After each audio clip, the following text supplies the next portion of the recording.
Hi guys, this is Erica from Gokce Capital. Now before I begin, be sure to click subscribe and turn on the notification bell.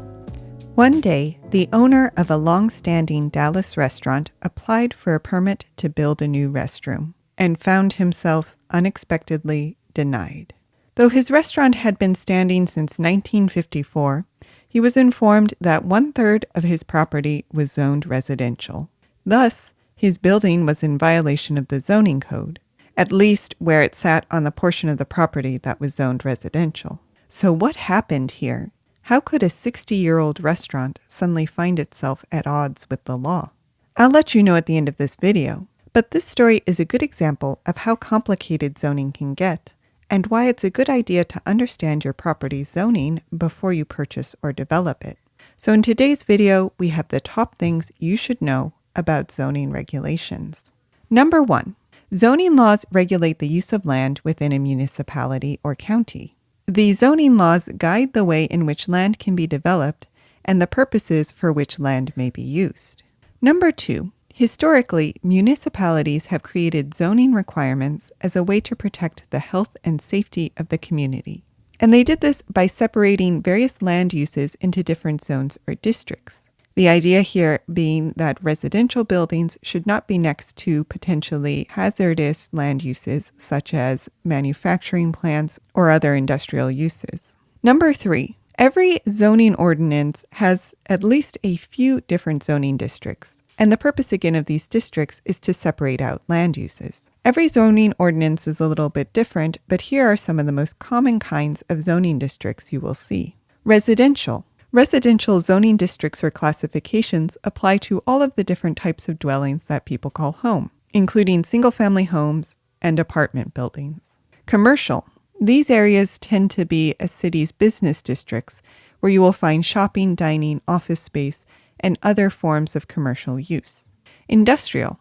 Land that is zoned for industrial uses includes businesses that deal with light, medium, and heavy industry, such as manufacturing. Agricultural. This type of zoning is meant to protect farmland from development and to allow the kind of open space this industry needs. Open space, or sometimes recreational. This zoning district helps to protect undeveloped land and to provide for park space or other community recreational uses. And mixed use. Mixed use districts allow multiple land uses within one district. The most common kind of mixed-use district is commercial residential, or areas within a city where you may find buildings that have commercial on the ground floor and then apartments above. Number 4, zoning districts and regulations are outlined in a city's zoning ordinance. Furthermore, within a zoning ordinance is usually a zoning map, so you can use this map to locate your property. Now, it is important to note that zoning ordinances must usually follow the land use intentions laid out in a city's master plan, and the master plan is the superseding authority. So in instances where a city's master plan conflicts with the zoning ordinance, more often than not, it will be the master plan regulations that dictate. Number 5. Now, if all of this makes you a little bit nervous and you're wondering, what if I would like to use my property in a way that is not allowed under the current zoning regulation? There are sometimes a few methods by which you can change the zoning regulations. But keep in mind that none of these paths are typically easy. Having said that, the easiest option available to you is often to apply for a special or conditional use permit. This is a permit that allows a property to be used in a way that isn't typically allowed in the district. Not every use will qualify for a special or conditional use permit.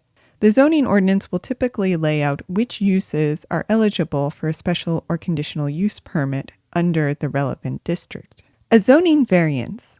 A variance is an official act of the municipality that allows a property owner to use or develop a property in a way that would not be permitted otherwise under the zoning requirements. So this is a tool that many planning departments have available to property owners of parcels that are oddly shaped or have other special conditions that would make it difficult to comply with a certain section of the zoning ordinance. Now, I will note here that most of the time a variance is used to amend zoning regulations such as setback requirements or minimum lot size requirements.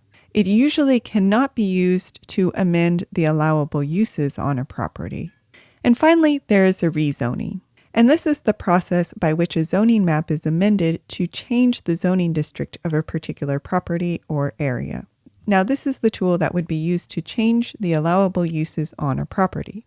But before you get too excited about the idea of a rezoning, keep in mind that in many jurisdictions, spot rezonings, or the rezoning of a single property, is often illegal. Rezonings are usually very difficult to obtain and are more often than not undertaken by the city or jurisdiction itself and not on the behalf of one property owner.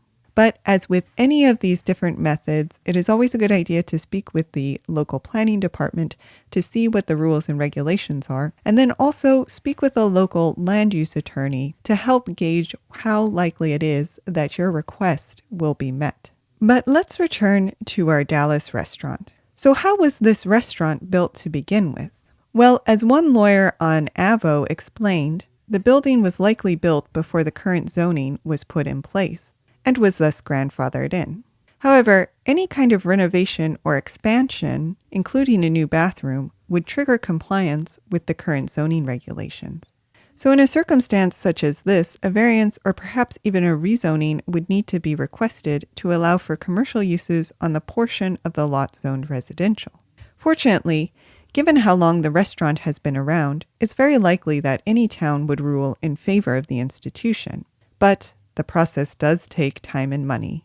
And it's stories like this that give zoning a bad name. While zoning does serve an important role in protecting the community from the unintended consequences of development, it may also be true that in some areas, zoning has gotten out of hand.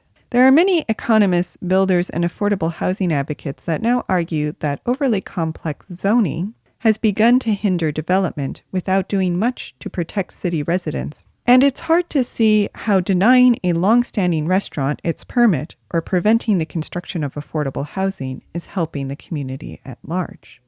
But do you have any thoughts? Let us know in the comments. Did you like this video?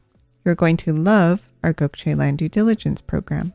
We'll make you a land due diligence expert in just 7 days. Check it out at gokcecapital.com/glad. And while you're at our website, don't forget to explore our $1 down listings at gokcecapital.com/listings. Finally, don't hesitate to reach out. You can email, call, or text, and we will respond as soon as possible. So thank you for listening, and more to come.